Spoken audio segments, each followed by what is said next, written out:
अस्सलाम वालेकुम स्टूडेंट, सुनाए क्या हाल। अच्छा स्टूडेंट, आज हम बात करेंगे यूनिट वेक्टर के ऊपर कि इसकी फिजिकल मीनिंग क्या है, क्यों ये यूनिट वेक्टर फिजिक्स में आया और किस तरह इस यूनिट वेक्टर की मैग्नीट्यूड 1 होती है। ये भी हम प्रूव करेंगे, आपको फील आ जाएगा कि यूनिट वेक्टर फिजिक्स में क्यों आया। तो सबसे पहले देखते हैं कि यूनिट वेक्टर होता क्या है।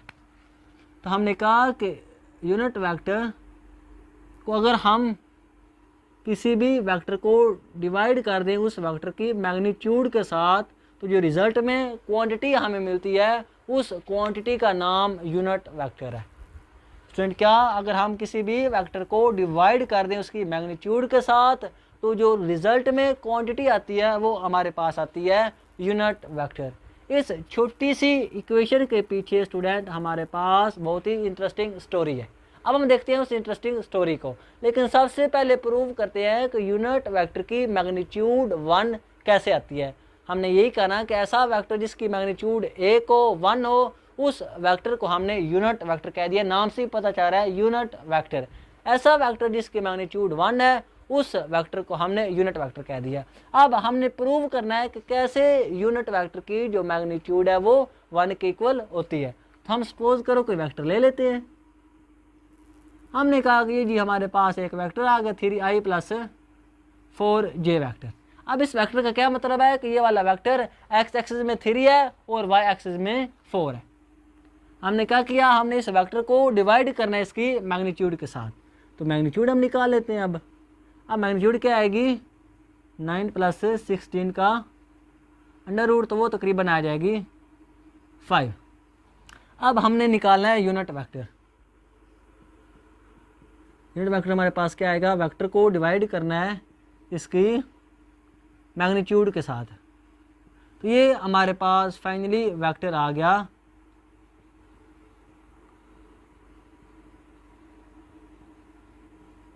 ये हमारे पास आ गया यूनिट वेक्टर। ठीक होगा जी, यूनिट वेक्टर आ गया। अब हमने कहा कि ये ऐसा वेक्टर है कि इसकी मैग्नीट्यूड क्या है, 1 है, जस्ट 1 है। तो अब हमने इसको प्रूव करना है। तो हम अब इस यूनिट वेक्टर की मैग्नीट्यूड लेते हैं। पहले हमने क्या किया, किसी भी वेक्टर से यूनिट वेक्टर निकाला। अब क्या करना है, उसी यूनिट वेक्टर की मैग्नीट्यूड को 1 के इक्वल प्रूव करना है। तो हम क्या करते हैं, यूनिट वेक्टर की मैग्नीट्यूड के लिए 3/5 का स्क्वायर प्लस 4/5 का स्क्वायर और ऊपर आ गया अंडर रूट। अब हमने ये कहा कि ये हमारे पास आ गया 9। स्टूडेंट एक मिनट, ये हमारे पास स्टूडेंट क्या हो गया, 9 / 25। ये हमारे पास हो गया 16 / 25। ये हमारे पास 25 एलसीएम आ गया। ये हमारे पास बन जाएगा 25 का अंडर रूट। तो ये आपस में कट गए, तो पीछे आंसर आ गया 1 का अंडर रूट, जो कि हमारे पास इक्वल होता है 1 के। अब स्टूडेंट हमने प्रूव कर लिया कि ऐसे ही हमने नहीं कह दिया कि यूनिट वेक्टर के मैग्नीट्यूड 1 है, उसको हमने प्रूव भी किया कि जब हम किसी भी वेक्टर को डिवाइड करते हैं उसकी मैग्नीट्यूड के साथ, तो रिजल्ट में यूनिट वेक्टर मिलता है और उसकी मैग्नीट्यूड क्या होती है, 1 होती है।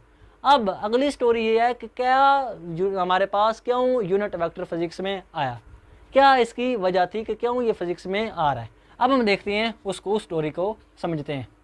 इस स्टोरी को हम इधर समझ लेते हैं।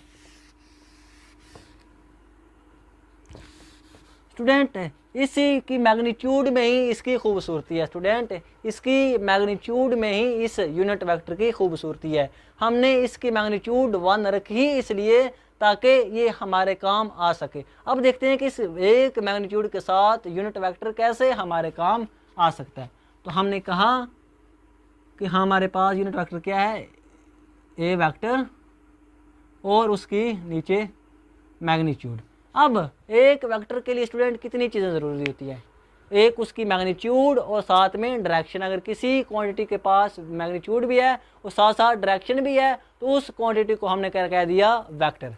अब स्टूडेंट मैग्नीट्यूड को तो हम रिप्रेजेंट कर देते हैं ऐसे, ये 5 है, ये 3 है, ये 2 है। मैग्नीट्यूड तो एक कांस्टेंट नंबर होता है, उसको हमने रिप्रेजेंट कर दिया। अब बात आ गई डायरेक्शन की। तो किसी भी वेक्टर की डायरेक्शन को बताने के लिए अब हम ये कहेंगे कि 5 न्यूटन एक्स एक्सिस में, 5 न्यूटन वाई एक्सिस में, 5 न्यूटन जो हमारे पास जी एक्सिस में, या 5 न्यूटन ईस्ट में। तो इतनी बड़ी इंफॉर्मेशन को हमने कवर कर लिया एक छोटी सी हमारे पास सिंबल के साथ। हमने क्या किया, हमने इस यूनिट वेक्टर को फिजिक्स में लाया जो कि किसी भी वेक्टर की डायरेक्शन बताता है। तो स्टूडेंट दोबारा सुन लें, किसी भी वेक्टर की डायरेक्शन बताने के लिए जो वेक्टर हमारे पास फिजिक्स में आया उस वेक्टर का नाम यूनिट वेक्टर है। तो हमने क्या कहा कि वेक्टर के लिए क्या जरूरी होती है, मैग्नीट्यूड और साथ में डायरेक्शन। अब ये वेक्टर है, अगर हम इसको मैग्नीट्यूड को इधर लें तो ये इसकी मैग्नीट्यूड आ गई और साथ में क्या आ गया, यूनिट वेक्टर। तो स्टूडेंट हमारे पास किसी भी वेक्टर के लिए दो चीज़ें ज़रूरी थी, मैग्नीट्यूड और डायरेक्शन। मैग्नीट्यूड तो इस वेक्टर की ये आ गई, लेकिन जो डायरेक्शन है इस वेक्टर की वो हमारे पास बताएगा आके यूनिट वेक्टर है। इसीलिए हमने इसकी मैग्नीट्यूड को 1 रखा ताकि ये इसकी मैग्नीट्यूड के ऊपर कोई इफेक्ट ना डाले, जस्ट आए अपनी इस वेक्टर की डायरेक्शन बताए और अपना काम ख़त्म करे, क्योंकि इसका काम क्या था, सिर्फ और सिर्फ डायरेक्शन बताना। इसीलिए इसको हमने फिजिक्स में लाया, इसलिए हमने इसकी मैग्नीट्यूड 1 रखी ताकि ये इस मैग्नीट्यूड के ऊपर इफेक्ट ना करे, सिर्फ आए और इस वेक्टर की डायरेक्शन बता के चला जाए।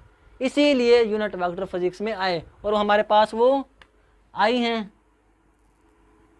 जे है, के है। अगर आई हमारे पास होगा तो हमें फौरी पता चल जाएगा कि ये वेक्टर की डायरेक्शन किधर है, एक्स एक्सिस में। जे होगा तो हमें फौरी पता चल जाएगा कि उस वेक्टर की डायरेक्शन किधर है, हमारे पास वाई एक्सिस में। के होगा तो फौरी पता चल जाएगा कि उस वेक्टर की जो डायरेक्शन है वो जी एक्सिस में है। तो इसलिए हमारे पास जो यूनिट वेक्टर हैं वो फिजिक्स में आते हैं ताकि आए, वेक्टर की डायरेक्शन बताएं और अपना काम ख़त्म करें। और मैग्नीट्यूड 1 इसलिए ताकि ये इसकी मैग्नीट्यूड के ऊपर कोई इफेक्ट ना डाले। और प्रूव हमने कैसे किया कि इसकी मैग्नीट्यूड को 1 के इक्वल, इस तरह हमने एक वेक्टर लिया, उसको उसके मैग्नीट्यूड के साथ डिवाइड किया, देन जो यूनिट वेक्टर आया उसकी मैग्नीट्यूड निकाली तो वो किसके इक्वल थी, 1 के इक्वल थी। तो ये था यूनिट वेक्टर। आई होप इसके रिलेटेड आपके सारे क्वेश्चन क्लियर हो गए हैं। आज के लिए इतना ही, इंशाल्लाह मिलेंगे अगली वीडियो में। ओके, अल्लाह हाफिज़।